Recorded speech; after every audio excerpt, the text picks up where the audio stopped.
ورسوله أما بعد فقد قال الله تعالى في كلامه المجيد সবাই জবান ছেড়ে আউযু বিল্লাহি মিনাশ শাইতানির রাজিম বিসমিল্লাহির রাহমানির রাহিম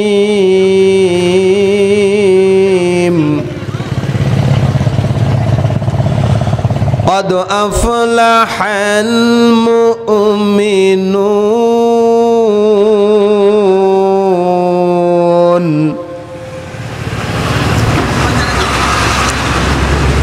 الذين هم في صلاتهم خاشعون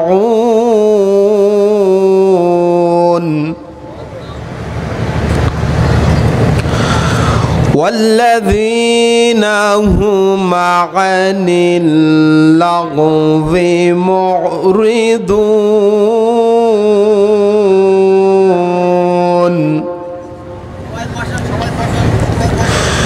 قد أفلح المؤمنون الذين هم في صلاتهم خاشعون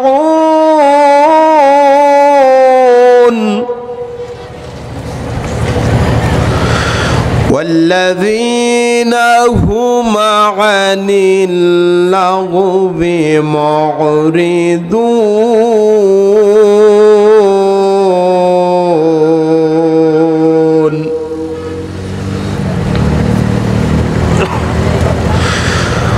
والذين هم للزكاة فاعلون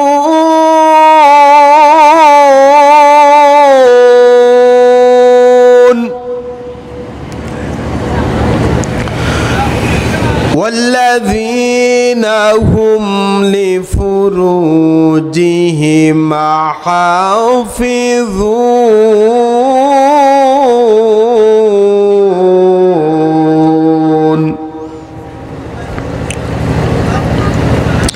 صدق الله العظيم إن الله وملائكته يصلون على النبي يا أيها الذين آمنوا صلوا عليه وسلموا تسليما اللهم صل على محمد وعلى آل محمد كما صليت على إبراهيم وعلى آل إبراهيم إنك حميد مجيد হাজারো ব্যথা বেদনার পরে ফিরে আসুনি তুমি আপন ঘরে দিনের আলো তুমি ছড়িয়ে দিতে চলে গেলে মদিনায় মক্কা ছেড়ে হে রাসূল তোমাকে ভুলি আমি কেমন করে সবাই পড়েন হে রাসূল তোমাকে ভুলি আমি কেমন করে হে রাসূল তোমাকে ভুলি আমি কেমন করে লা ইলাহা জোরে লা ইলাহা লা ইলাহা লা ইলাহা সুবহানাল্লাহ আলহামদুলিল্লাহ লা ইলাহা জোরে সুবহানাল্লাহ আলহামদুলিল্লাহ লা ইলাহা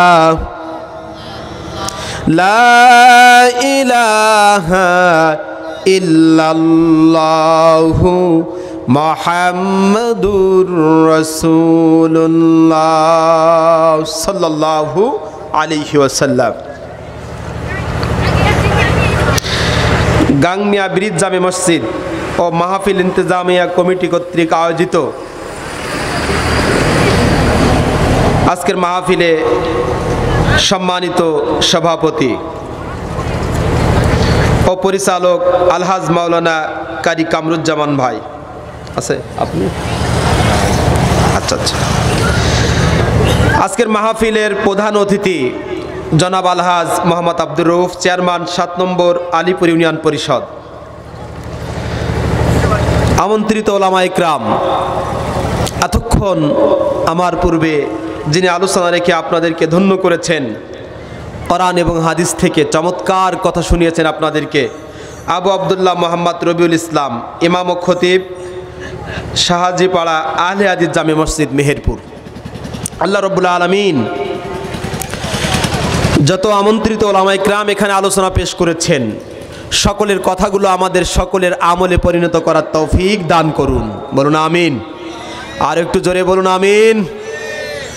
আমরা আলোচনার শুরুতে আল্লাহ রাব্বুল আলামিনের শুকরিয়া জ্ঞাপন করছি যে আল্লাহ তাআলা আপনাকে আমাকে ভালোবেসে দয়া করে মায়া করে কোরআন শোনার জন্য এই মাহফিলে উপস্থিত হওয়ার তৌফিক দান করেছেন। বলি আলহামদুলিল্লাহ। আওয়াজটা আর একটু জোরে দেওয়া যাবে না? একটু জোরে সরে বলেন তো আলহামদুলিল্লাহ। হামদান কাসীরান তাইয়িবান মুবারাকান ফীহি। প্রিয় ভাইরা, আল্লাহ রাব্বুল আলামিনের কাছ থেকে সবচাইতে যে পুরস্কার আল্লাহ রাব্বুল আলামিন আপনাকে আমাকে দিয়েছেন, দুইটা জিনিস। কয়টা? সবাই আঙ্গুল উঁচু করে বলেন কয়টা? আরো সবাই উঁচু করলেন না, ওই পিছনের ভাইরা উঁচু করছে না, কষ্ট হচ্ছে আপনাদের? একটু দুই হাত উঁচু করেন, সবাই দুই হাত উঁচু করেন। উঁচু করেছেন সবাই? একটু হাত এইভাবে ঝাঁকা দিয়ে দেন,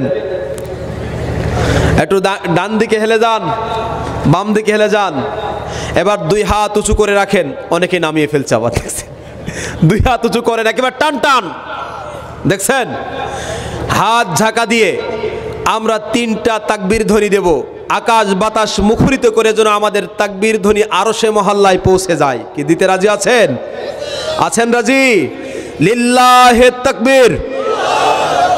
একটু হাতটা ঝাঁকি দিলেই হবে। হাত নিচের দিক থেকে উপরের দিকে উঠাবো। লিল্লাহে তাকবীর। আর একটু জোরে দিতে হবে। লিল্লাহে তাকবীর। আমিন। হাত নামান। আল্লাহ রাব্বুল আলামিন আপনাকে আমাকে 2টা পুরস্কার দিয়ে ধন্য করেছে। মনে রাখা যাবে 2টা কথা। 1 নাম্বার সিহা, সুস্থতা। 1 নাম্বার কি? সুস্থতা। কি বলেন? কি সবাই বলেন? সুস্থতা। সুস্থতার চাইতে বড় নিয়ামত কি আর আছে আপনার আমার জীবনে? এই যে আমরা যারা এখানে উপস্থিত হয়েছি, সুস্থ আছি বলেই আমরা আসতে পেরেছি। কত মানুষ আছে হসপিটালের বেডে, আছে না নাই? কত মানুষ আছে বারান্দায়, বাড়ির বারান্দায় বসে আছে। অনেকেই বিছানায় কাতরাচ্ছে। অনেকে আজকের এই মাহফিলে আসার ইচ্ছা থাকলেও অসুস্থতার জন্য আসতে পারে নাই, এমন ব্যক্তি আছে না নাই? আছে। আল্লাহ রাব্বুল আলামিন সবচাইতে বড় নিয়ামত শারীরিক সুস্থতা, আপনার আমার শরীরটা সুস্থ রেখেছে। এর চাইতে বড় নিয়ামত আল্লাহর কাছ থেকে আর কি আশা করবেন বলেন? কি ঠিক কিনা বলেন? যদি আপনাকে আমাকে 10 তলার উপর রাখা হয়, এসি রুমে রাখা হয়, সবচাইতে দামি বিছানায় রাখা হয়, শরীরটা যদি সুস্থ থাকে ওই দামি বিছানার দাম আমার কাছে আছে। যদি শরীর অসুস্থ হয় ওই দামি বিছানার কোনো মূল্য নাই। কি ঠিক কিনা? যত দামি খাবার আপনাকে আমাকে দেওয়া হোক না কেন, আপনার সবচাইতে পছন্দনীয় খাবার যদি আপনাকে আমাকে দেওয়া হয়, যদি শরীর সুস্থ থাকে ওটা আপনার ভালো লাগবে, ওটার মূল্য আপনার আমার কাছে আছে। আর যদি শরীর অসুস্থ হয়, যত দামি খাবার দেওয়া হোক না কেন, ওই দামি খাবার আপনার আমার কাছে তিতা লাগবে। ঠিক কিনা? এই জন্য আল্লাহ রসুল বলেন, মানুষ দুইটা জিনিস নিয়ে উদাসীন। প্রথম নাম্বার হলো সেহা, সুস্থতার মূল্য মানুষ দিতে পারে না, দেয় না। যখন সুস্থ থাকে সেটাকে অবহেলা করে, সেটাকে মূল্যায়ন করে না। এই হলো আমার উম্মতদের অবস্থা। এই জন্য ওই মানুষগুলো সবচাইতে বেশি বুদ্ধিমান, সবচাইতে বড় জ্ঞানী যারা সুস্থতাকে কাজে লাগায়। ঠিক কিনা? আমরা এখানে যারা উপস্থিত হয়েছি সুস্থ না অসুস্থ? সুস্থ। বলেন আলহামদুলিল্লাহ। আরো জোরে বলেন আলহামদুলিল্লাহ। দুই নাম্বার, অবসর জীবন। সব সময় ব্যস্ত থাকে না, থাকে নাকি? আমরা কি 24 ঘন্টা কাজ করি? কাজ করি না, অবসর আমাদের থাকে। এই অবসর সময়কে যারা মূল্যায়ন করতে পারবে, যারা কাজে লাগাতে পারবে, এটা হলো আল্লাহর পক্ষ থেকে সবচেয়ে দামি পুরস্কার আপনার আমার জন্য। কিন্তু আমরা অবসর জীবনকে কি করি? আমরা অবসর জীবনকে, অবসর সময়কে চায়ের দোকানে, রাস্তাঘাটে গল্প গুজবে আড্ডা দিয়ে আমরা সেই সময়টা নষ্ট করে ফেলি। ঠিক না বে ঠিক বলে? চায়ের দোকানে বসে কত ঘন্টার কে ঘন্টা টাইম আমাদের জীবন থেকে ব্যয় হয়ে যাচ্ছে। ঠিক কিনা? কত টাইম, কত সময় আমাদের জীবন থেকে ঝরে গিয়েছে গল্প করতে করতে, ঘন্টার কে ঘন্টা চায়ের দোকানে বসে গিবত করতে করতে। জোরে বলেন ঠিক কিনা? এই জন্য আমাদের জীবনের সবচাইতে দামি জিনিস হলো সময়। এই পৃথিবীর যত দামি জিনিস আপনি বলেন না কেন, সেই দামি জিনিসের চাইতে আপনার আমার জীবনের দামি জিনিস হলো সময়। এই জন্য আল্লাহ তাআলা সময়ের কসম দিয়েছেন সূরা আসরের মধ্যে। কি মুখস্থ আছে না? ওয়াল আসরি ইন্নাল ইনসানা লাফি খুসর ইল্লাল্লাযীনা আমানু ওয়া আমিলুস সালিহাত ওয়া তাওয়াসাউ বিল হাক্কি ওয়া তাওয়াসাউ বিস সাবর। বলুন আল্লাহু আকবার। আর একটু জোরে বলেন আল্লাহু আকবার। আল্লাহ তাআলা বলেন সময়ের কসম, সময়ের কসম, সময়ের কসম। অবশ্যই অবশ্যই মানুষ ক্ষতিগ্রস্তের মধ্যে নিমজ্জিত। 4 প্রকার মানুষ বাদে। কয় প্রকারের মানুষ? বলেন বলেন। 4 প্রকার মানুষ ক্ষতিগ্রস্তের মধ্যে নয়। আর 4 প্রকারের বাইরে যত মানুষ আছে সব ক্ষতিগ্রস্তের মধ্যে নিমজ্জিত। তার যত গাড়ি থাক, বাড়ি থাক, টাকা পয়সা থাক, চেয়ারম্যান হোক, মেম্বার হোক, যদি এই 4 প্রকারের মধ্যে না পড়ে, 4টা বৈশিষ্ট্যের মানুষ বাদে আর সব মানুষ ক্ষতিগ্রস্তের মধ্যে, দুনিয়া এবং আখিরাত। 1 নাম্বার, যার ঈমানদা আছে এই মানুষ সফল কাম। ঈমানের বাইরে যত মানুষ আছে সব দুনিয়া এবং আখিরাতের মধ্যে ক্ষতিগ্রস্ত। দুনিয়াও ক্ষতি, পরকালও তাদের জন্য ক্ষতি। দুনিয়াও তারা সফল কাম নয় যাদের ঈমান নেই। ওয়া আমিলুস সালিহাত, যারা নেক কাজ করে এরা সফল কাম, এরা ক্ষতিগ্রস্তের মধ্যে নাই। যারা ভালো ভালো কাজ করে, এই যে মাহফিলের আয়োজন করেছেন, এটা ভালো কাজ না খারাপ কাজ? কি জোরে বলেন, ভালো কাজ না খারাপ কাজ? এরকম ভালো ভালো কাজের আঞ্জাম যারা দেয়, ওয়া আমিলুস সালিহাত, নেক কাজ যারা করে, এরা ক্ষতিগ্রস্তের মধ্যে নাই। ওয়া তাওয়াসাউ বিল হক, এবং যারা হকের কথা বলে, সত্য কথা বলে, হকের উপদেশ দেয় মানুষদেরকে, এরা ক্ষতিগ্রস্তের মধ্যে নয়। ওয়া তাওয়াসাউ বিস সবর, এবং যারা ধৈর্য ধারণ করে, এই 4 বৈশিষ্ট্যের মানুষ দুনিয়া এবং আখিরাতে সফল কাম। বলুন আল্লাহু আকবার। এই জন্য আমাদের জীবনের সবচাইতে মূল্যবান হলো সময়। এই সময়কে আমরা নানানভাবে অপচয় করি। আমরা দৈনন্দিন যদি 5 ঘন্টা 6 ঘন্টা কাজ করি আর 5-6 ঘন্টা গল্প গুজব আড্ডা দিয়ে চায়ের দোকানে বন্ধু বান্ধব সাথে গল্প করে সময় নষ্ট হয় কি হয় না বলেন? কিন্তু আমরা কোরআনের মজলিসে বসলে আমাদের কষ্ট হয়ে যায়, ঠিক কি না? অনেকে রাগ করে, কোরআনের মজলিসে যদি একটু লেট হয়ে যায়, দেরি হয়ে যায়, অনেকের মাথা গরম হয়ে যায়, যায় কি যায় না? যায়। মসজিদে জামাতে নামাজ পড়তে গেলে, বিশেষ করে জুমার দিনে এই ঘটনাটা ঘটে, জুমার দিনে যদি 2 মিনিট লেট হয়ে যায়, গোলা খাকার দেয় কি আছে না নাই? কি কথা বলেন? হ্যাঁ, ইমাম সাহেবের কোনো টাইমের জ্ঞান কাণ্ডজ্ঞান নেই। কি বলে? কে বলে না? 2 মিনিট ওভারও হয়ে গেছে। কি বলে? কি কথা বল না কেন? না আপনারা মনে হয় বলেন না এরকম, আপনাদের মধ্যে এরকম রোগ নেই, ও আছে অন্য অন্য জায়গায়। আবার যদি ইমাম সাহেব একটু লম্বা সূরা পড়ে, পিছন থেকে আছে, কি ইমাম রেখেছে, বিরাট বিরাট লম্বা সূরা পড়ে, মুসল্লির দিক কোনো খেয়াল করে না, কত মাজুর ব্যক্তি থাকে, অসুস্থ ব্যক্তি থাকে, কোনো খেয়াল নেই ইমামের, ধরেছে তার ছাড়ছেই না। আছে না নাই? আছে এরকম? আছে। আহা, কি কপাল পোড়া মুসলমান আমরা। চায়ের দোকানে তোমার কেটে যায় 3 ঘন্টা, কোনো হুঁশ থাকে না, একবারও বলে না, টাইমের কোনো জ্ঞান কাণ্ডজ্ঞান নেই। কি বলে?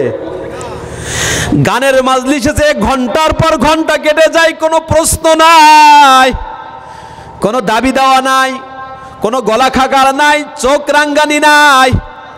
মসজিদে গেলে আপনার চোখ রাঙ্গানি বেড়ে যায়, সামান্য সময়ও আপনি দিতে পারেন না।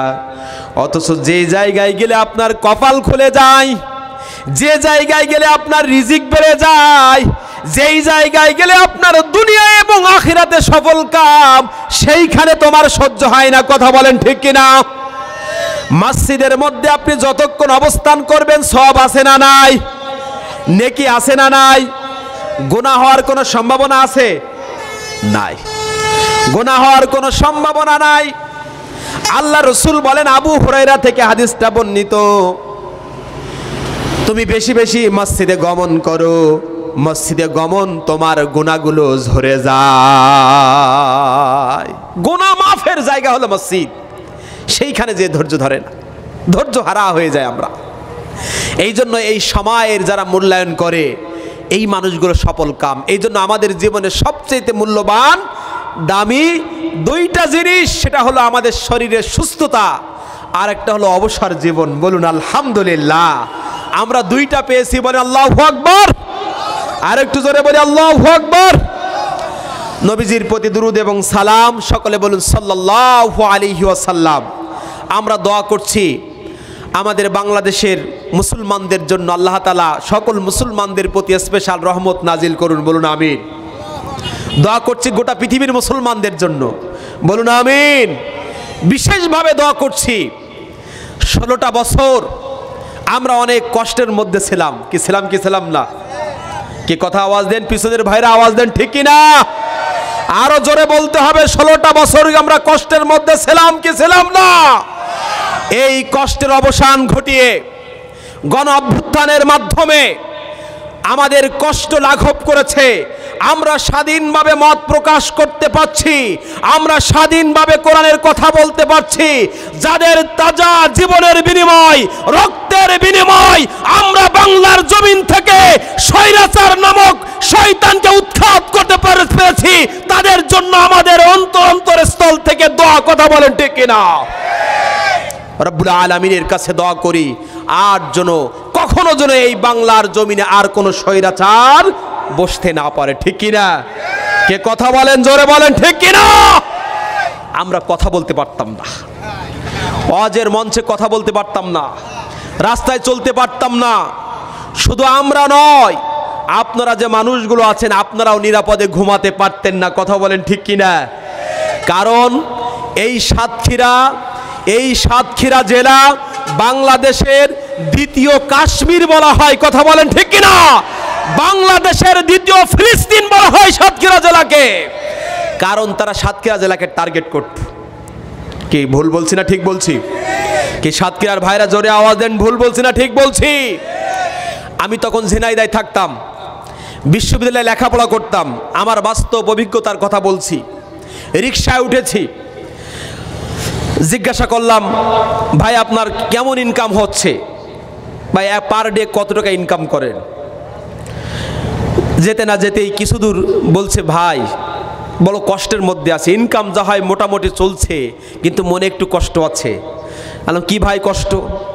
বলছে, সাতক্ষীরা, আমার বাড়ি হলো সাতক্ষীরায়, মামলা 10টা মামলার আসামি আমি, এই জন্য মামলার ভয়ে ঝিনাইদহে চলে এসে রিক্সা চালায়। এরকম ভাইকে আমি দেখেছি। প্রিয় ভাইরা, ভূমিহীনে বসবাস করে সাতক্ষীরা থেকে যে আমি কমপক্ষে 10-15 জন পেয়েছি। ভূমিহীনে আমার একটা প্রোগ্রাম ছিল, এটা বলছি 2019 সালের কথা। সেখানে অনেকগুলো ভাই যখন শুনতে পেয়েছে আমার বাড়ি খুলনায়, তখন তারা ছুটে এসেছে, এতে অনেক মনের কথা বলেছে। আমি ঝিনাইদহ জেলা শহরের একটা মসজিদের খতিব ছিলাম। কি আপনাদের কষ্ট হচ্ছে? কি রাগ করছেন আপনারা? ঝিনাইদহ জেলা শহরের মসজিদের খতিব ছিলাম ছাত্র লাইফে। মসজিদের আলমারির চাবি নষ্ট হয়ে গেছে, চাবিটা ঠিক করার জন্য একজন এই শহরের ভিতরেই রাস্তার ধারে যারা চাবি ঠিক করে, ওরা ওখানেই চাবিগুলো ঠিক করা হয়। তা আমি যাই বলছি, ভাই আমার মসজিদে তো আলমারির চাবি নষ্ট হয়ে গেছে, আলমারি তো আনা সম্ভব নয়, বড় আলমারি, স্টিল আলমারি, তা আপনাকে একটু যেতে হবে, চাবিটা ঠিক করে দিয়ে আসতে হবে। তা আমি প্রথম মনে করেছি ব্যক্তিটা মনে হয় মুসি অথবা হিন্দু, এই জাতীয় লোক মনে হয়, আমি এটা মনে করেছি। মসজিদের 2য় তলায় জোহর নামাজ বাদ সম্ভবত উনি ঠিক করতেছেন, আমি ওপরে গেলাম, যে বললাম যে ভাই এটা মসজিদের আলমারি, মসজিদের চাবি, আপনি একটু আন্তরিকতার সাথে ঠিক করবেন যাতে আর নষ্ট না হয়। বললে পর আমার মুখের দিক চেয়ে পড়ছে, বলছে, হুজুর মাফ করবেন, আপনাকে কি, আমাকে দেখে কি মনে হচ্ছে আপনাকে একটু বলেন তো, কি মনে করছেন আপনি? তখন আমি আমি আমি আমার মনের মধ্যে আছে ও লোকটা তো হয় মুসি নাই হিন্দু, এরকম ধরনের আমার একটা ধারণা। তখন বলছে, ভাই আমি একজন মুসলিম, কিন্তু আপনি হয়তো ভিন্ন মনে করেছেন, হয়তো আমি কিন্তু মুসলিম, আমাকে হয়তো বা দাড়ি আপনি দেখতেছেন না, ক্লিন শেভ। ভাই আমার 5টা মামলার আসামি আমি, আমার যা বাড়ি ছিল সব শেষ, আমি সব কিছু শেষ করে এই ফুটপাতে সেই ব্যবসাটা করছি, 5টা মামলার আসামি। তবে আমার এখন আর টাকা দেওয়া লাগে না, এখন সংগঠনের পক্ষ থেকে আমার এই মামলা পরিচালিত হয়। এইরকম হাজার হাজার মানুষ কষ্টের মধ্যে ছিল এই বাংলাদেশে। প্রিয় ভাইরা, কত মানুষের জীবন ঝরে গিয়েছে। একসাথে চলাফেরা করেছি বিশ্ববিদ্যালয়ে লেখাপড়া করার জীবনে, এইরকম 20টা তাজা প্রাণ আমার মতো যুবক ছাত্র লাইফে তাদেরকে গুম করে অবশেষে তাদেরকে ক্রস দিয়ে তাদেরকে শহীদ করে দিয়েছে। কি ঠিক কিনা জোরে বলে? সারা বাংলাদেশে লক্ষ লক্ষ মানুষ এরকম গুম খুন হয়েছে কি হয় নাই বলেন? আল্লাহ রাব্বুল আলামিন আমাদেরকে এই ধরনের স্বৈরাচার থেকে আমাদেরকে মুক্তি দিয়েছে। সকলে বলুন আল্লাহুম্মা আমিন। আল্লাহ যেন আর কখনো এরকম স্বৈরাচার বাংলার জমিনে না নিয়ে আসেন, বলুন আমিন। কি আপনারা কি কাজ করতে পারবেন না? এই কোরআনের পথে কি কাজ করতে পারবেন না? এ কোরআন কার? এ কোরআন কার কিতাব? আরো জোরে আওয়াজ দিয়ে বলেন, কোরআন কার কিতাব? আমরা এখানে শুনতে বসেছি কার কিতাব থেকে? এই কোরআন থেকে কথা বলবো। রাজি আছেন? রাজি আছেন শুনতে? আল্লাহ রাব্বুল আলামিন বলেন, ইন্নামাল মুমিনুনা আল্লাযীনা ইযা যুকিরাল্লাহু ওয়াজিলাত কুলুবুহুম ওয়া ইযা তুলিয়াত আলাইহিম আয়াতুহু যাদাতুহুম ঈমানাও ওয়া আলা রাব্বিহিম ইয়াতাওয়াক্কালুন। আরেকটু জোরে আল্লাহু আকবার। আল্লাহ রাব্বুল আলামিন বলেন, আমি মুমিনদের জন্য দিয়েছি প্রেসক্রিপশন কোরআনুল কারীম। এটা তাদের হেদায়েতের কিতাব, এটা তাদের গাইডলাইন। মুমিনরা যখন কোরআন শুনবে তখন তাদের ঈমানটা বেড়ে যায়, ঈমানটা বৃদ্ধি পেতে থাকে, আর তাদের অন্তরটা আল্লাহর ভয়ে প্রকম্পিত হয়ে যায়। বলুন আল্লাহু আকবার। আর একটু জোরে বলা যাবে কি আল্লাহু আকবার?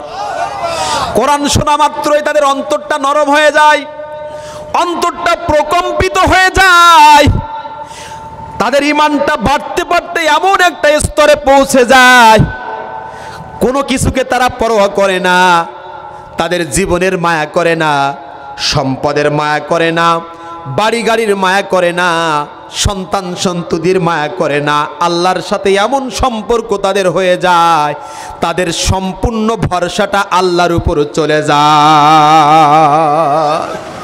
কি ঠিক কিনা বলেন? আজকে যারা আমাদের সমাজে জীবন দিয়েছে, জীবনের মায়া করে তারা জীবন দিতে পারে নাই। তারা জীবনের মায়া করলে জীবন দিতে পারত না। জীবনের কোনো মায়া বাদ দিয়ে, পরিবার পরিজনের মায়া বাদ দিয়ে তারা একমাত্র আল্লাহর রাজি খুশির জন্য তারা সামনে অগ্রসর হয়েছে, তাদের জীবন ঝরে গিয়েছে। তারপরেও তারা আল্লাহর উপর থেকে, আল্লাহ থেকে তারা একমাত্র বিন্দু মাত্র তারা পিছপা হয় নাই। বলুন আল্লাহু আকবার। কি ঠিক কিনা জোরে বলেন? এই জন্য আমরা সেই রকম মুমিন হতে চাই কি চাই না? কি চান তো সবাই? কারণ মুমিন হলে লাভ না লস। কি কথা বলেন? মুমিন হলে লাভ না লস। মুমিনদের জন্য দুনিয়ায় সফলতা, পরকালেও সফল কাম। মুমিনরা দুনিয়াও সফল কাম, পরকালেও সফল কাম। আমি সেই ধরনের কতিপয় আয়াত তেলাওয়াত করেছি সূরা মুমিনুন থেকে। আল্লাহ তাআলা বলেন, কদ আফলাহাল মুমিনুন, মুমিনরা অবশ্যই অবশ্যই সফল কাম। তারা দুনিয়াও সফল কাম, পরকালেও সফল কাম। দুনিয়া তারা সফলতা লাভ করেই ফেলেছে। বলুন সুবহানাল্লাহ। এই জন্য আমরা মুমিন হতে চাই কি চাই না? কি কথা বলেন? মুমিন হতে চান কি চান না? দুনিয়ায় সফলতা চান কি চান না? মৃত্যুর পরে কবরে, হাসরে, মিজানে সফলতা চান কি চান না? তাহলে আমাদের মুমিন হওয়ার প্রয়োজন আছে না নাই? মুমিন হতে গেলে কোরআন জানা লাগবে কি লাগবে না? কি কথা বলেন? কোরআন বাদ দিয়ে কি মুমিন হওয়া যাবে? কি যাবে? মুমিন বাদ দিয়ে, কোরআন বাদ দিয়ে মুমিন হওয়া যাবে? কোরআনের সাথে যাদের সম্পর্ক থাকবে না, কোরআন যারা অমান্য করবে, তাদের কি ঈমান থাকবে? তারা তো টাটকা কাফির। আল্লাহ রাব্বুল আলামিন বলেন, হাযা বায়ানুল লিন-নাসি ওয়া হুদা ওয়া মাউইযাতুল লিল মুত্তাকিন। হুদাল লিন-নাসি ওয়া বায়্যিনাতিম মিনাল হুদা ওয়াল ফুরকান। আল্লাহ তাআলা বলেন, এটা মুমিনদের জন্য হেদায়েতের পথ, মুমিনদের জন্য গাইডলাইন। মুমিনরা এই কোরআন দিয়ে তার জীবন গঠন করবে, কোরআন দিয়ে পরিবার গঠন করবে, কোরআন দিয়ে সমাজ গঠন করবে, কোরআন দিয়ে রাষ্ট্র গঠন করবে। কথা বলেন ঠিক কিনা? এই কোরআন শুনতে আমরা এসেছি, লাভ হয়েছে না লস হয়েছে? কি আপনারা খুশি না বেজার? কি সবাই পিছনের ভাইরা বলেন খুশি না বেজার? তাহলে কি একটু শেষ মোনাজাত পর্যন্ত থাকতে রাজি আছেন? কেউ যাবেন না তো? মোনাজাত না দিয়ে কেউ যাবেন না তো? কারা কারা যাবেন না একটু আল্লাহ তাআলাকে দেখান তো। লিল্লাহে তাকবীর। দেখেন সবাই হাত উঠায় না, রে কপাল। কি থাকবেন না আপনারা? আমাকে রেখে চলে যাবেন? শেষ পর্যন্ত থাকতে রাজি আছেন? হাত উঁচু করেন, হাত উঁচু করেন, যে আমরা শেষ মোনাজাত দিয়ে আমাদের আব্বা আম্মা যারা মারা গেছে তাদের জন্য দোয়া করে আমরা বিদায় নেব। রাজি আছেন তো? আমিন। আপনাদেরকে বেশিক্ষণ কষ্ট দেব না, একটা লেভেলে নিয়ে আমরা শেষ করব। একটু ভালো লাগবে, আপনারা যদি একটু খেয়াল এবং ধ্যান মন দিয়ে শোনেন, দেখবেন ভালো লাগবে। এখন আমরা আর ভূমিকার দিকে না যে সূরাটি তেলাওয়াত করেছি, কতিপয় আয়াত, সূরাতুল মুমিনুন, কোরআনুল কারীমের 23 নম্বর সূরা। কত নম্বর সূরা? সবাই বলেন, সবাই বলেন। কোরআনুল কারীমের কত নম্বর সূরা? 114টা সূরা আছে কোরআনুল কারীমের মধ্যে। 114টা সূরার মধ্যে 23 নম্বর সূরার কতিপয় আয়াত আমি তেলাওয়াত করেছি। এই আয়াত কটির উপর আমি সামান্য কিছু কথা বলে ইনশাল্লাহ আমরা মোনাজাত নিয়ে চলে যাব। কি রাজি আছেন? আল্লাহ যেন আমাদের সকলকে আমল করার তৌফিক দান করেন। বলুন আমিন। আরো একটু জোরে বলুন আমিন। সবাই আমার সাথে পড়েন, বিসমিল্লাহির রাহমানির রাহিম। قد أفلح المؤمنون الذين هم في صلاتهم خاشعون। আল্লাহ তাআলা বলেন, মুমিনরা অবশ্যই সফলতা লাভ করেছে। মুমিনরা সফল কাম। তাহলে মুমিন কারা? আল্লাহ তাআলা এবার পরে বলছেন। আল্লাহ তাআলা বলেন 7টা কোয়ালিটি যেই মানুষগুলোর মধ্যে থাকবে সেই মানুষগুলো হলো মুমিন। কয়টা? সবাই বলেন। সবাই বললেন না কয়টা? 7টা গুণ, 7টা কাজ যারা করবে এই মানুষগুলো মুমিন। এই 7টা কোয়ালিটি, 7টা গুণ, 7টা বৈশিষ্ট্য যদি আপনার আমার মধ্যে না থাকে তাহলে মুমিন থাকা যাবে? কি কথা বলেন? তাহলে জোর করে আপনি মুমিন দাবি করলেন, আসলে মুমিন না। প্রিয় ভাইরা আমার, আমাদের সমাজে 3 ক্যাটাগরির মানুষ আছে। কয় ক্যাটাগরির? এক ক্যাটাগরি হলো মুমিন মুত্তাকি মুসলমান, আরেক ক্যাটাগরি হলো কাফের যারা প্রকাশ্য আল্লাহর দুশমন, আরেকটা ক্যাটাগরি হলো মুনাফিক। এই মুনাফিক হলো আমাদের মুসলমানদের মধ্যে। এই 3 ক্যাটাগরির মানুষ। এই জন্য এই 7টা বৈশিষ্ট্য যদি আপনার আমার মধ্যে না থাকে, যদি আপনি বলেন আমি মুমিন, আপনি জোর করে দাবি করলেন আপনি মুমিন, অথচ আপনি মুমিন নয়। তাহলে মুমিন না হলে কি জান্নাতে যাওয়া যাবে? কি কথা বলেন? মুমিন না হলে জান্নাতেও যাওয়া যাবে না। এই 7টা কাজ যারা করবেন তাদের পুরস্কারটা কি আগে শুনে নেন। তাদের পুরস্কার আল্লাহ তাআলা কি দিবেন, তারপর তো আমরা সেই 7টা কাজ করব। কারণ আমরা এই জমিনে যত কাজ করি পুরস্কার আছে বোধহয় আমরা কাজটা করি, পুরস্কার আছে বলেই আমরা কিন্তু কাজটা করি। যেটার পুরস্কার আছে সেই কাজটা তত আমরা পরিশ্রম দিয়ে করি, ঠিক কিনা বলেন?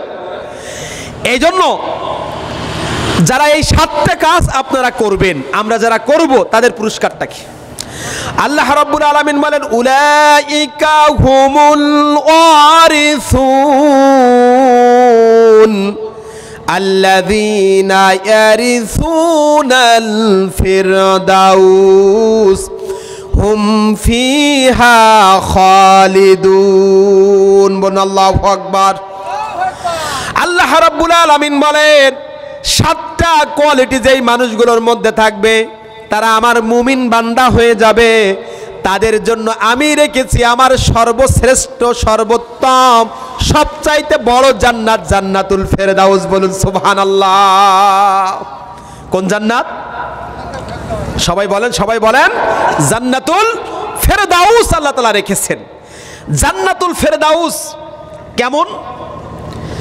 আমাদের একটা বাড়ি আছে, প্রত্যেকের কম বেশি ঠিকানা বাড়ি আছে, জমি আছে। কেন? আপনি বলেন এই বাড়িটা আমার, এই জমিটা আমার। কেন বলেন? কারণ ওটা আপনার নামে দলিল আছে, ঠিক কিনা? মানে আপনি ওয়ারিশ, আপনার নামে দলিল আছে, এই জন্য আপনি বলছেন এই বাড়িটা আমার, এই জমিটা আমার।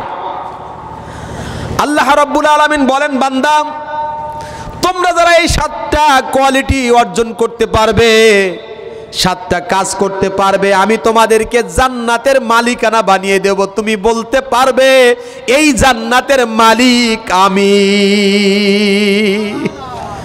জান্নাতের মালিক বানিয়ে দিবেন। আপনি যেমন বলেন এই বাড়িটা আমার, আপনি বলতে পারবেন এই জান্নাতের মালিক আমি, ওয়ারিশ। উলাইকা হুমুল ওয়ারিসুন, তোমাদেরকে আমি ওয়ারিশ বানিয়ে দেব জান্নাতুল ফেরদাউস। জান্নাতুল ফেরদাউসের ওয়ারিশ আমি তোমাদেরকে বানিয়ে দেব। আল্লাহু আকবার। তাহলে এই জান্নাত আমরা চাই কি চাই না? কি কথা বলেন, চান কি চান না? জাহান্নাম আমরা কেউ চাই না। জাহান্নামে যেতে কেউ চান? আল্লাহু আকবার। আল্লাহ তাআলা যেন আমাদের জাহান্নাম থেকে হেফাজত করেন, বলুন আমিন।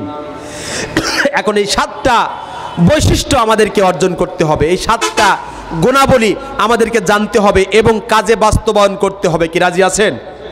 আছেন রাজি? তাহলে কি আমি শুরু করব 7টা পয়েন্ট বলা? 1 নম্বর, আল্লাযীনা হুম ফি সলাতিহিম খাশিউন।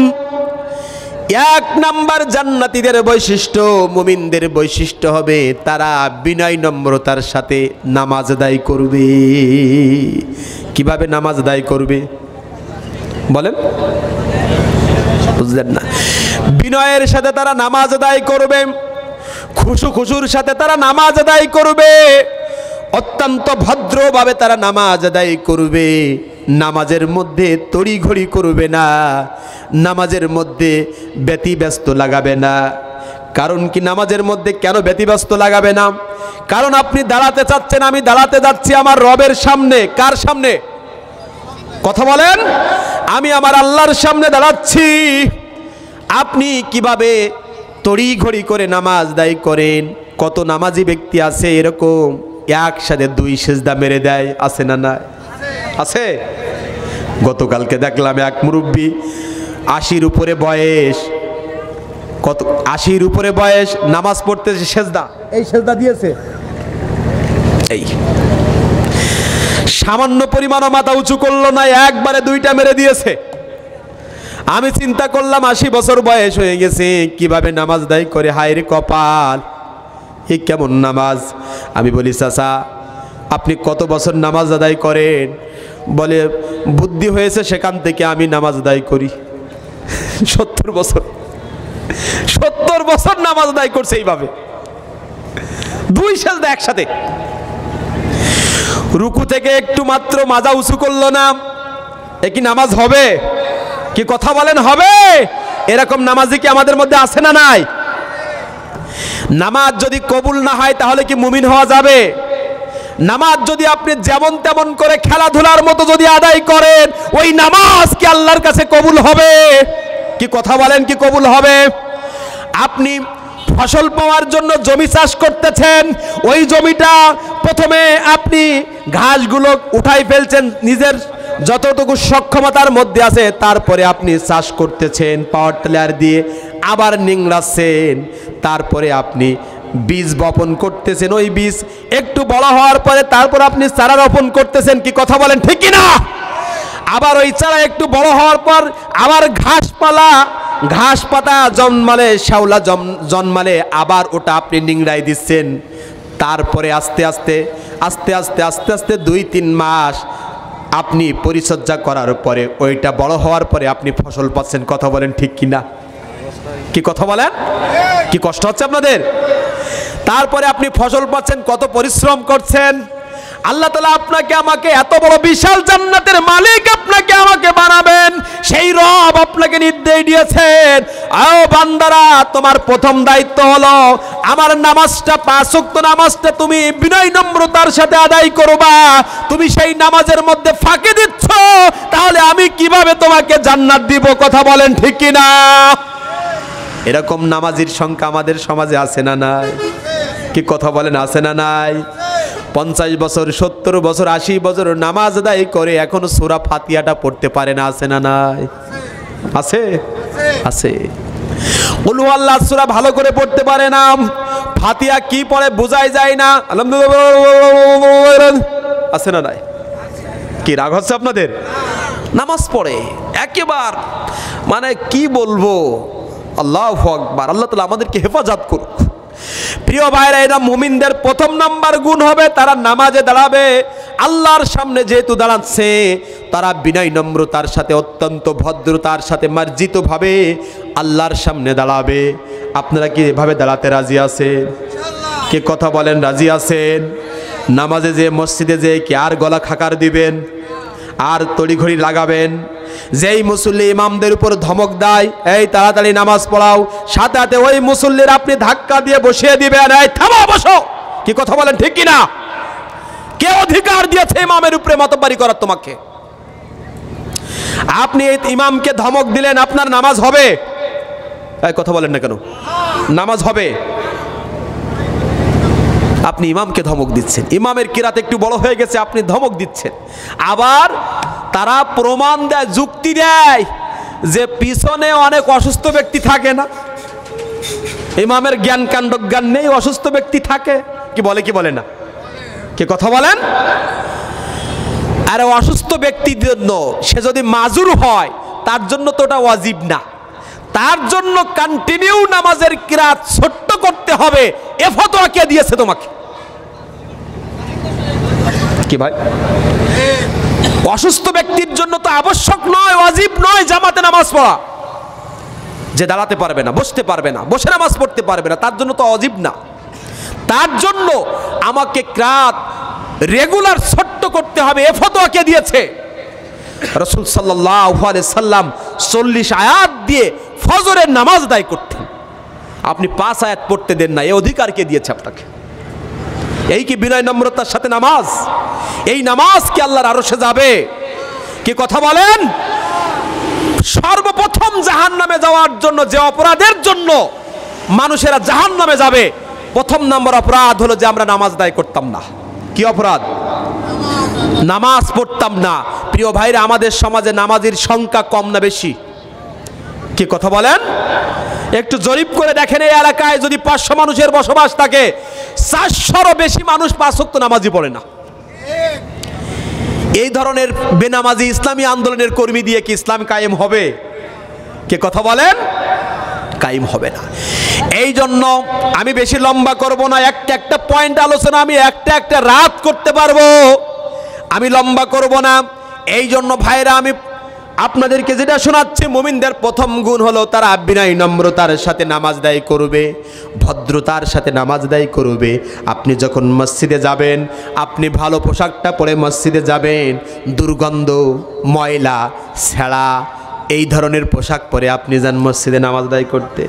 আর যখন গানের আসরে যান, কোথাও বেড়াতে যান, আত্মীয়র বাড়িতে যান, কোর্টে যান, আদালতে যান, তখন সবচাইতে দামি শার্টটা, দামি পাঞ্জাবিটা বের করে যান। কথা বলেন ঠিক কিনা? হ্যাঁ, আল্লাহর সামনে দাঁড়াচ্ছেন ছেঁড়া কাপড় পরে, আল্লাহর সামনে দাঁড়াচ্ছেন ময়লা দুর্গন্ধ কাপড় পরে। আপনি এরকম নিয়াত করেন, আমার আল্লাহর সামনে আমি দাঁড়াতে যাচ্ছি, আমার দামি টুপিটা পরে আমি আল্লাহর সামনে দাঁড়াবো, আমার দামি পোশাকটা পরে আমি আল্লাহর সামনে দাঁড়াবো, আমি দামি আতরটা মেখে আমি আল্লাহর সামনে দাঁড়াবো, আমার দামি যায় নামাজের কাপড়টা উপরে নামাজে দাঁড়িয়ে আমি আল্লাহর সামনে দাঁড়াবো। এই নিয়াত করে আপনি আল্লাহর সামনে দাঁড়াবেন। কথা বলেন ঠিক কিনা? কিন্তু আমরা সব উল্টা, সব উল্টা। এই জন্য আপনি ভদ্রতার সাথে, নম্রতার সাথে, খুশুর সাথে নামাজ আদায় করবেন। এমনভাবে নামাজ আদায় করবেন আপনি মনে করবেন আপনার সামনে আল্লাহ, আপনি আল্লাহকে দেখতে পাচ্ছেন। যদি আপনি এটা মনে করতে না পারেন, তাহলে আপনি এতটুকু মনে করবেন আল্লাহ তাআলা আমার নামাজটাকে আমাকে দেখতে পাচ্ছেন। তাহলে কি ফাঁকি দেওয়া যাবে? ওই ব্যক্তি সবচাইতে বড় চোর। আমার নবীজি বলেছেন, আমার রাসূল বলেছেন, ওই ব্যক্তি সবচেয়ে বড় চোর, ওই ব্যক্তি সবচেয়ে বড় চোর।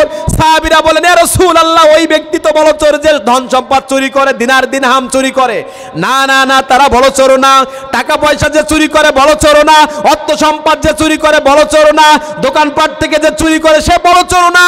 ওই ব্যক্তি সবচেয়ে বড় চোর যে আল্লাহর সামনে দাঁড়ায়, নামাজে ফাঁকি দেয়, নামাজে চুরি করে, ওই ব্যক্তি সবচেয়ে বড় চোর। কি কথা বলেন ঠিক না? এটা আমার কথা না, আমার রাসূলের কথা।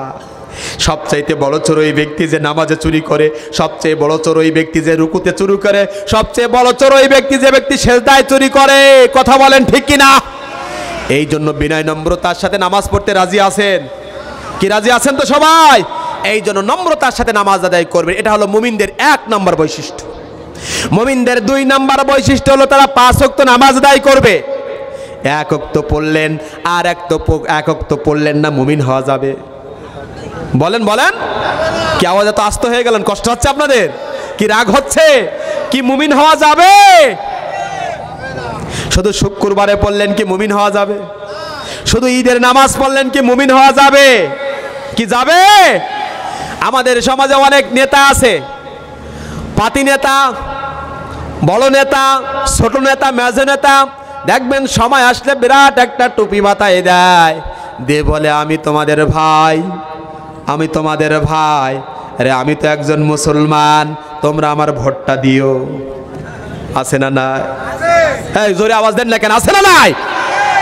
এই যে সামনে ভোটের সময় আসছে, অনেক পাতি নেতা, খেতা নেতা কিন্তু আপনার আমার কাছে আসবে কিনা বলেন? 1 ওয়াক্ত নামাজ পড়ে না, উজু কিভাবে করতে হয় তাও জানে না, মসজিদে ঢোকে উজু না করেই মসজিদে ঢোকে, এমন নেতা আছে না নাই? এই কথা কোন আছে না নাই? জুমার দিনে আসে, ভোট নির্বাচন যখন আসে তখন দোয়া নেওয়ার জন্য মসজিদে ঢোকে, উজুও জানে না, কুলি করে মসজিদে ঢোকে। আছে না নাই? ওযুর ফরজ কয়টা? বলবে 10টা। আছে না নাই? কথা কন কি ঠিক কিনা, আছে না নাই? খবরদার, এই রকম পাতি নেতা খেতা নেতা যত নেতা আসুক না কেন, জুমার দিনে তাদেরকে কোনো প্লেস মসজিদে দেওয়া যাবে না। কথা বলেন ঠিক কিনা? অন্য সময় কোনো খবর নেই। আবার বলে ধর্মভিত্তিক রাজনীতি চলবে না। কথা বলেন না কেন, আছে না নাই? এই যে কয়েকদিন আগে বলেছে ধর্মের কোনো ব্যবসা চলবে না, ধর্মভিত্তিক রাজনীতি এই দেশে চলবে না, কি বলেছে না? আবার বলেছে আমরা ইসলামী আকীদা বিশ্বাস করি না, বলেছে কিনা? আবার এখন দ্বিতীয় জাতির পিতার জন্ম নিয়েছে আমাদের দেশে। এতদিন 16 বছর শুনেছি এটা আমার বাবার, এই দেশ আমার বাবার, এই দেশ আমার, এই জমি আমার, এই বাংলাদেশ আমার, এই দেশে যা কিছু আছে সব আমার, বলেছে কি বলে নাই? এই দেশ আমার করতে করতে দেশ ছেড়ে পালিয়ে চলে গেছে, ঠিক কিনা বলে? দেশে কোনো জায়গা হয় নাই। শুধু তাই নয়, এটা আমার, এটা আমার বাবার বাবার বলতে বলতে বাবার নাম নিশানাও বাদ দিয়ে দিয়েছে, ঠিক কিনা? জাতির পিতা, এখন আবার দ্বিতীয় জাতির পিতা আরেকজন আসতেছে। চিন্তা করেছেন কি হচ্ছে আমাদের দেশে? এইবার একটু সমাধান নেন। যারা বলে ধর্মের নামে কোনো রাজনীতি চলবে না, এরা মুসলমান আছে? বুঝে শুনে কথা বলতে হবে কিন্তু। এইখানে আমি সাতক্ষীরাবাসীদেরকে এই জায়গায় এই গলতটা শেষ করে দেবো। এইখানে যে ভুলটা আছে এটা সমাধান দিয়েই আমরা মোনাজাতে চলে যাব। এই পয়েন্টগুলো বলে কি কষ্ট হবে না তো? যারা বলে ধর্মের নামে রাজনীতি করা চলবে না, ওরা কি মুসলমান? কি কথা বলেন? ধর্ম আর রাজনীতি এক করা যাবে না, ও কি মুসলমান থাকবে? বললেন না সবাই, ওই পিছনের ভাইরা উত্তর দেয়নি। যেই সমস্ত নেতারা আমাদের দেশে, অনেক নেতা জন্ম নিয়েছে, অনেক নেতা শুধু ভোট আর ভোট, ভোট দাও ভোট দাও ভোট দাও, আমার ক্ষমতার চেয়ার দরকার, কারণ ক্ষমতার চেয়ার না পালে আমি টাকা ইনকাম করতে পারছি না। হ্যাঁ, এত জোরে, এত আস্তে বললেন, একটু জোরে বলেন ঠিক কিনা? ওই তারাই বলছে যে ধর্মের নামে কোনো রাজনীতি চলবে না। এই কথা যারা বলবে তাদের ঈমান থাকবে? কথা বলেন। এ ফতোয়াকার, আমার আল্লাহর ফতোয়া নেন। আল্লাহ তাআলা বলেন ওয়ামাই ইয়াবতাগি গায়রাল ইসলামি দীনান ফালা ইউকবালা মিনহু ওয়া হুয়া ফিল আখিরাতি মিনাল খাসিরিন।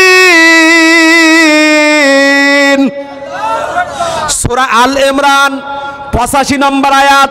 কোরআন শরীফ বাড়ি যাই দেখবেন, এটা আমার ফতোয়া না, ফতোয়া আল্লাহর। 3 নম্বর সূরা আল ইমরান 85 নম্বর আয়াত। আল্লাহ তাআলা ফতোয়া দিচ্ছেন, যারা বলবে ধর্মের নামে রাজনীতি চলবে না, ধর্ম আর রাজনীতি যারা পৃথক করতে চায়, আমার আল্লাহ বলে ওয়ামাই ইয়াবতাগি, যে বাজারা গায়রাল ইসলামি দীনান, ইসলামকে বাদ দিয়ে যারা রাজনীতি করবে, ইসলামকে বাদ দিয়ে পরিবার নীতি করবে, ইসলামকে বাদ দিয়ে বিয়ে করবে, ইসলামকে বাদ দিয়ে সমাজনীতি করবে, ইসলামকে বাদ দিয়ে নামাজ পড়বে, ইসলামকে বাদ দিয়ে রোজা করবে, তার একটিও আমল ফালা ইউকবালা মিনহু, তার একটিও আমল কবুল করা হবে না, সে দুনিয়া এবং আখিরাতে ক্ষতিগ্রস্ত হবে। ফতোয়াকার, কথা বলেন ফতোয়াকার। আল্লাহ বলেন যারা বলে ইসলাম বাদ দিয়ে যারা বলবে ধর্মভিত্তিক রাজনীতি চলবে না, তাহলে তাদের কথাই প্রমাণ করে রাজনীতির সাথে ইসলামের কোনো সম্পর্ক নেই। তাহলে ইসলাম ইনকমপ্লিট, ইসলামের মধ্যে রাজনীতি নেই, তাহলে ইসলাম পরিপূর্ণ না, কি তাই তো? কিন্তু ইসলাম পরিপূর্ণ না অপরিপূর্ণ? কি কথা বলেন? ইসলাম পরিপূর্ণ না অপরিপূর্ণ? একজন মানুষ জন্মগ্রহণ করার পর থেকে মৃত্যু পর্যন্ত যা কিছু লাগবে সব ইসলামে আছে না নাই? কে কথা বলেন, আছে না নাই? সব কিছু কোরআনে আছে না নাই? তাহলে সব কিছু যেহেতু কোরআনে আছে, তাহলে কেন বলছেন যে ধর্মভিত্তিক কোনো রাজনীতি চলবে না? কেন বলছেন এ কথা ধর্মভিত্তিক রাজনীতি চলবে না? ধর্মভিত্তিক রাজনীতি বন্ধ করতে পারলেই আমাদের আল্লাহ বলেছে বড় বড় বোতল খাওয়া যায়, কি ঠিক কিনা বলেন? ধর্মভিত্তিক রাজনীতি নিষিদ্ধ করতে পারলেই সুদ খাওয়া যায়, ধর্মভিত্তিক রাজনীতি নিষিদ্ধ করতে পারলেই ঘুষ খাওয়া যায়, ধর্মভিত্তিক রাজনীতি নিষিদ্ধ করতে পারলেই এই বাংলার 20 কোটি মানুষের উপর জুলুম নির্যাতন বাড়িয়ে টাকা পয়সা ইনকাম করে পাচার করা যায়, ঠিক কিনা জোরে বলেন? আর যারা বলবে ধর্মভিত্তিক রাজনীতি ইসলামে নেই, আমি ফতোয়া দিচ্ছি না, আমার আল্লাহ ফতোয়া দিয়েছেন, ও ডাইরেক্ট কাফের, এতে কোনো সন্দেহ নাই। কাফেরের সমর্থন করা যাবে? কথা বলেন, কোন মুমিন ব্যক্তি কাফেরের সমর্থন করতে পারবে? আল্লাহ তাআলা বলেন, আল-ইয়াওমা আকমালতু লাকুম দীনাকুম ওয়া আতমামতু আলাইকুম ওয়া নি'মাতি ওয়া রাদিতু লাকুমুল ইসলাম দীনা। আল্লাহ বলেন, আমার ইসলাম পরিপূর্ণ, কমপ্লিট কোড অফ লাইফ। আপনার ব্যক্তি জীবন কিভাবে চলবে, পরিবার জীবন কিভাবে চলবে, রাষ্ট্রীয় জীবন কিভাবে চলবে, এই রাষ্ট্র কিভাবে চলবে, আমি সব সমস্যার সমাধান ইসলামের মধ্যে দিয়েছি। কোরআন নামক সংবিধানে আমি সব সমস্যার সমাধান তোমাদের দিয়ে দিয়েছি। তাহলে কোরআনে আছে না নাই রাজনীতির কথা? কোরআনে আছে না নাই? কে কথা বলেন, কোরআনে রাজনীতির কথা আছে না নাই? কোরআনে রাজনীতির কথা আছে। সূরা মুলক, আল্লাহ তাআলা রাজত্ব বল নামক একটা সূরা দিয়েছেন কোরআনুল কারীমের মধ্যে।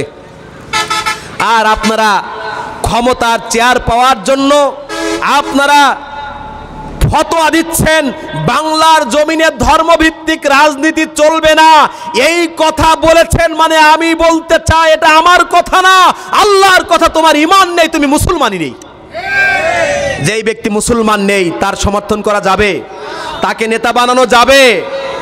আর কি বলেছে তারা? বলে আমরা শরিয়া আইনে বিশ্বাস করি না, শরিয়া আইন আমরা মানি না।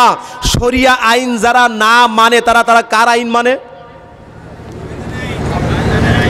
হয় নিজের আইন, নিজের মন গড়া আইন, নাই বাবার আইন, নাই মায়ের আইন, নাই বুবুর আইন, নাই পিতার আইন, নাই কালমার্সের আইন, নাই অন্য বাইরের রাজত্ব যারা চালাচ্ছে ইহুদি বৌদ্ধ খ্রিস্টান তাদের আইন মানে। আমার আল্লাহর আইনকে বাদ দিয়ে, আমার আল্লাহর শরিয়া আইনকে বাদ দিয়ে তারা আমাদের বাংলাদেশে মানুষের তৈরি করা আইন আমাদের উপর চাপিয়ে দিতে চায়। কথা বলেন ঠিক কিনা? শরিয়া আইন যারা মানে না এরা মুসলমান? কথা বলেন। আমরা বাংলার মুসলমানরা কি তাদের সমর্থন দিতে পারবো? আর যদি সমর্থন দেই তাহলে কি ঈমান থাকবে? কে কথা বলেন? আপনি মনে করলেন যে আমি একটা সমর্থন দিলাম, একটা সিল আমি মেরে দিলাম, ভোট আসলো একটা সিল দিলাম, এর বেশি তো আমি কিচ্ছু করলে যাই হয় হোক। এক শ্রেণীর মানুষেরা মনে করে আরে যাই হয় হোক একটা সিল তো দিয়ে দিলাম, যা হয় হোক। ভালো করে কান খাড়া করে সাতক্ষীরাবাসী একটু কান খাড়া করে বুঝে নেবেন, আপনার সিলটা পাওয়ার পরে আমি আলামিন মাহমুদ যদি মেম্বার নির্বাচিত হই, আপনার সিল না পেলে কি আমি মেম্বার হতে পারবো? কি কথা বলেন? আমি মেম্বার হতে পারবো না। আপনার সিল না পেলে আমি চেয়ারম্যান হতে পারবো না। আপনাদের সিল না পেলে আমি এমপি হতে পারবো না। আপনাদের সিল না পেলে আমি প্রেসিডেন্ট হতে পারবো না। আপনাদের সিল না পেলে আমি প্রধানমন্ত্রী হতে পারবো না। তাহলে এই সিলটার দাম আছে না নাই? হ্যাঁ, এই সিলটার মূল্য 1-2 টাকা না, এর যে দাম কত এর সীমানাও আপনি নির্ধারণ করতে পারবেন না, পরিমাপও করতে পারবেন না। কথা বলেন ঠিক কিনা? আরো জোরে বলেন ঠিক কিনা? এই সিলের মাধ্যমে এই রাষ্ট্রপ্রধানের পদটা যিনি পাবেন, এই সিলের মাধ্যমে প্রেসিডেন্টের পদ পাবেন। তাহলে এই সিলের দাম আছে না নাই? কি কথা বলেন? সিলের দাম আছে না নাই? আর আপনি একেবারে হালকা মনে করে যে কোনো জায়গায় মেরে দিয়ে আসলেন। এখন আপনার সিল পাওয়ার পরে এইবার আমি আপনার সিল পেয়ে আমি প্রেসিডেন্টের আসনে বসে, প্রধানমন্ত্রীর আসনে বসে আমি বলছি ধর্মভিত্তিক রাজনীতি চলবে না। আমি বলছি ইসলামের নামে কোনো রাজনীতি চলবে না। আমি বলছি আমি শরিয়া আইন এই বাংলাদেশ চালু করতে দেব না। তাহলে আপনি সমর্থন জোগালেন কি জোগালেন না? কথা বলেন। তাহলে ওই ব্যক্তি যে দায়ী হবে, আপনি দায়ী হবেন কি হবেন?